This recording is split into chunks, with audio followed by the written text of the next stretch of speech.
Admiral Yarrick Valeris stood at the observation deck of the Centaurian Council's orbital station, his crystalline skin refracting the starlight as he watched the human delegation approach. After centuries of observing Earth from afar, the Centaurian Council had finally decided to make contact with what they assumed was another primitive species struggling to reach the stars. How wrong they had been. The human vessel approaching the station appeared deliberately crude, all sharp angles and visible welding seams, powered by what seemed to be basic fusion drives. But Valeris hadn't survived 3 centuries of galactic politics by accepting things at face value. Something about the humans bothered him, an inconsistency he couldn't quite place. "Admiral, the human representatives have docked," his aide, Lieutenant Rena, announced. Her bioluminescent patterns flickered with barely concealed disdain. "Shall I escort them to the council chamber?" "No," Valeris replied, his own patterns shifting to show careful consideration. "I'll greet them personally." The docking bay was austere by Centaurian standards, all clean lines and functional efficiency. The human vessel's airlock cycled open with a hiss that seemed unnecessarily loud to Valeris's sensitive audio receptors. 2 figures emerged. The first was Ambassador Thomas Harrison, a tall human with graying hair and eyes that seemed to catalog everything they saw. Behind him stood Dr. Samira Patel, Earth's chief scientific advisor. They wore simple dark uniforms that appeared almost primitive compared to the crystalline-enhanced fabrics of Centaurian formal wear. Ambassador Harrison, Valeris greeted, allowing his outer layer to shift into the traditional colors of welcome. "Dr. Patel. The council awaits." "Admiral Valeris," Harrison responded with a slight bow. "We appreciate the council's invitation. Earth looks forward to joining the galactic community." Something in Harrison's tone made Valeris's threat assessment subroutines activate. The words were perfectly diplomatic, the tone carefully measured, but there was something else, a quiet confidence that seemed at odds with humanity's apparent technological level. As they walked to the council chamber, Valeris noticed Dr. Patel studying the station's architecture with what appeared to be casual interest. But her eyes lingered too long on certain junctions, her gaze too calculating for mere curiosity. The council chamber itself was designed to intimidate, a vast spherical space with crystalline growths forming natural tiers where the representatives of 1,000 species could gather. The human delegates should have been awed. Instead, they seemed amused. High Counselor Zalera, her crystalline form pulsing with the colors of authority, began the traditional greeting. "Welcome, children of Earth, to the greater galactic community. We have watched your progress with great interest. Have you?" Dr. Patel interrupted, her voice carrying clearly through the chamber. "And what exactly have you seen, High Counselor?" The chamber fell silent. No one interrupted the High Counselor. "Ever. We have observed your development of fusion power, your first steps into space, your Zalera began again, but Patel held up a hand. "You've seen what we wanted you to see," she said simply. Nothing more, nothing less. Valeris felt his threat assessment subroutines shift into high alert. Around the chamber, other representatives were showing signs of distress or confusion. Harrison stepped forward. "For centuries, humanity has watched the stars, knowing we weren't alone. We saw your ships, your probes, your observation posts. And we prepared. Not because we feared you, but because we understood something fundamental about the universe: true strength lies in being underestimated." "What exactly are you implying, Ambassador?" Zalera's colors shifted to show irritation. Harrison smiled, and Valeris suddenly understood what had been bothering him. It was the smile of a master player finally revealing their hand. "We're not here to join your community as subordinates, High Counselor. We're here to join as equals. And it's time we showed you exactly what humanity has been hiding beneath its primitive exterior." With those words, the human vessel in the docking bay transformed. Its crude exterior dissolved, revealing a ship of impossible configuration, a vessel that seemed to bend light and space around it. Across the chamber, monitoring devices exploded as they tried to analyze technology that defied their fundamental understanding of physics. And Valeris realized that the galaxy's carefully maintained balance of power had just been irrevocably shattered. Commander Diana Reeves stood on the bridge of the ETS Prometheus, watching the Drachnid warships approach Earth's colony on Arcturus Prime. 6 months had passed since humanity's revelation to the Centaurian Council, and still, some species refused to accept the new reality. The Drachnids were among the most stubborn. Commander, Lieutenant Raj Kumar reported from his tactical station, Drachnid fleet is maintaining attack vector. 23 capital ships, 47 support vessels. Diana allowed herself a small smile. And they still think they see our entire defense grid? Yes, ma'am. Their scans are only detecting our surface-level installations. Project Mirage is holding. The Drachnid fleet moved with predatory grace, their biomechanical ships resembling massive oceanic predators. Their commander, War Leader Kresh, broadcast on all frequencies. Attention human colony. Your defenses are insignificant. Surrender now, and we will be merciful. Resist, and we will demonstrate why the Drachnid Imperium has ruled this sector for 10,000 years. Diana opened a channel. This is Commander Reeves. Your presence here violates 3 separate treaties. Withdraw immediately. Laughter echoed across the command channel. You dare threaten us? Your species is barely out of its cradle. Your weapons are primitive. Your defenses, pathetic. We dash. Lieutenant Kumar, Diana interrupted, disable their flagship's propulsion systems. Carefully, please. We wouldn't want to frighten them too badly. Yet. Kumar's fingers danced across his console.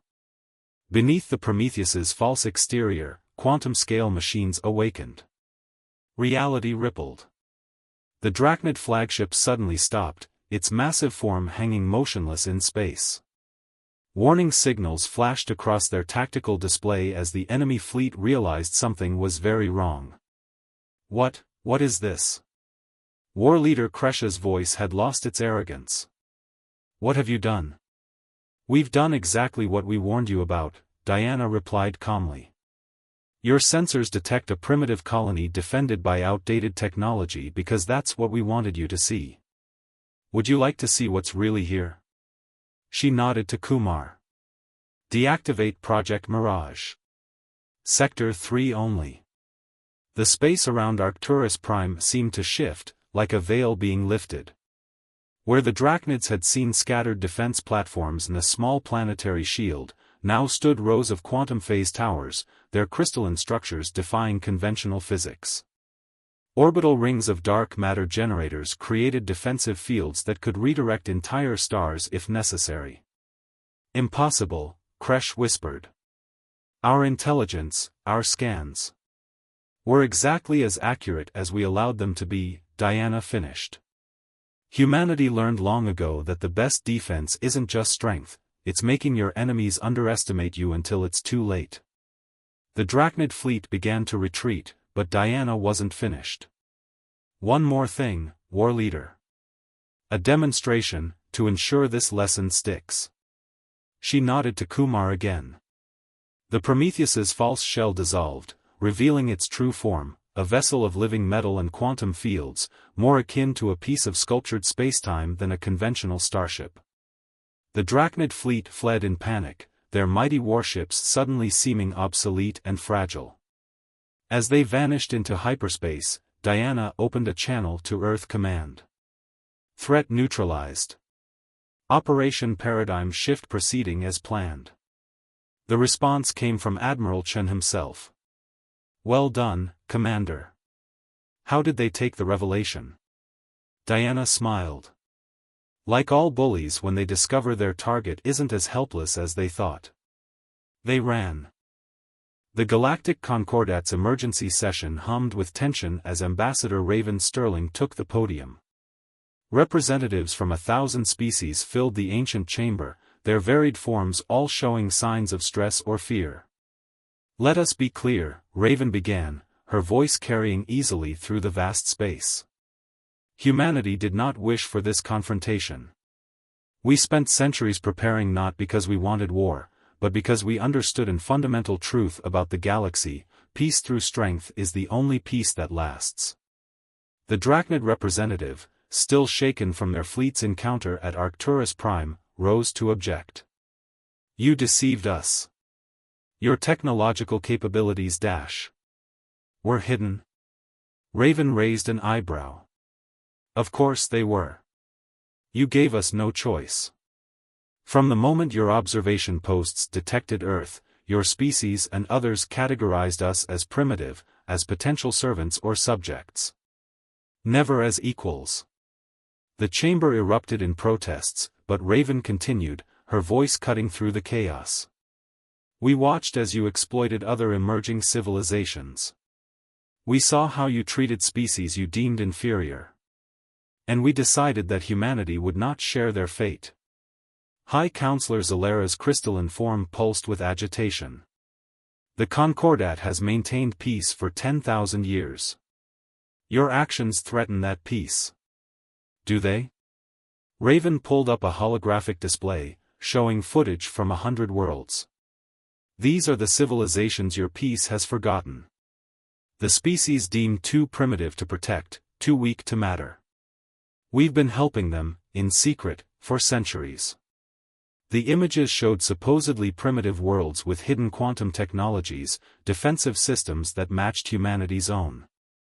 Dozens of civilizations, all waiting for the right moment to reveal their true strength. "Impossible," someone whispered. "The resources required, the coordination. Humanity has never been alone in seeing the flaws in your system," Raven explained. "We simply became the catalyst for change. The Concordat preaches peace while allowing the strong to prey on the weak. We offer an alternative, genuine equality, enforced by shared strength." The Centaurian representative, Admiral Valeris, stepped forward. "You would reshape the entire galaxy's power structure?" "It's already happening," Raven replied. The Drachnid Imperium's attempt to seize Arcturus Prime was the final test. "Their failure proves what we've known all along: the old order is over.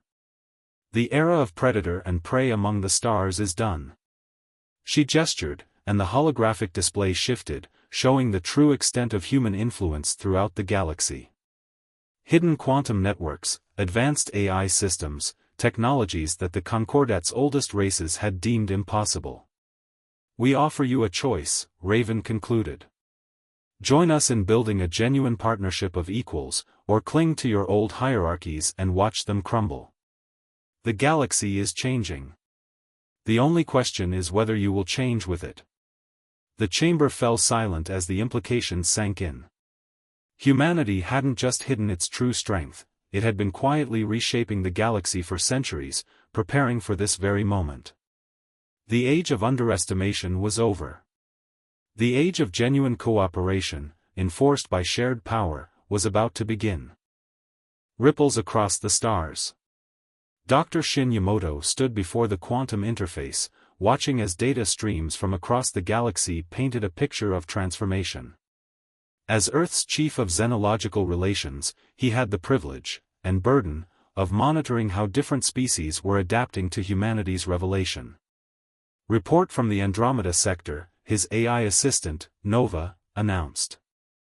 "The hegemony of Seven Suns has requested immediate technological exchange protocols."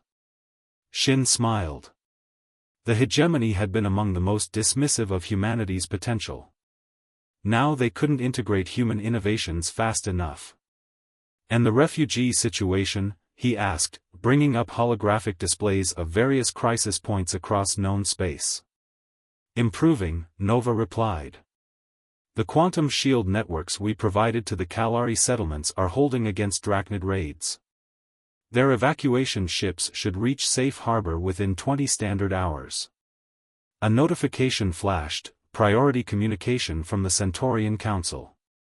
Grand Architect Lyra, her crystalline form shimmering with complex emotions, appeared in his office. "Dr. Yamato," she began, "we need to discuss the spreading rebellion in the outer sectors." "You mean the liberation movements," Shin corrected gently. "Former client species deciding they no longer wish to be exploited. They're using human technology.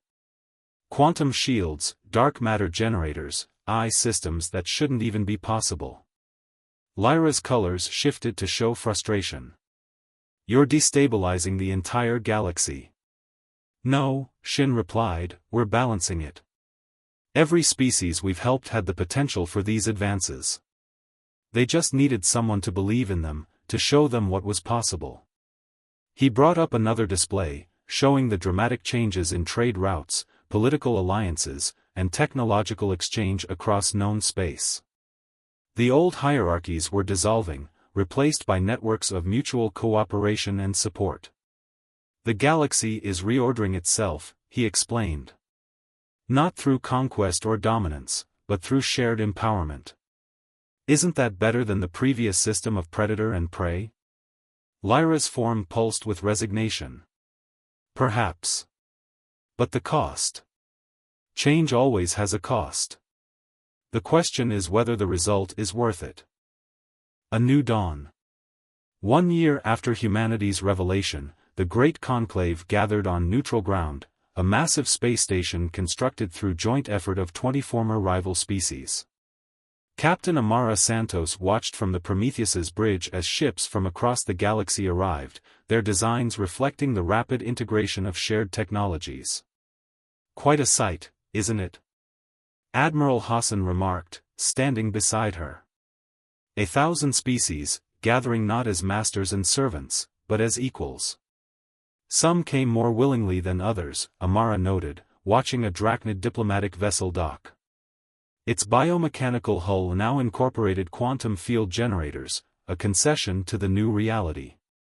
"True change takes time," Hassan replied. "But look there." He pointed to a small vessel approaching the station.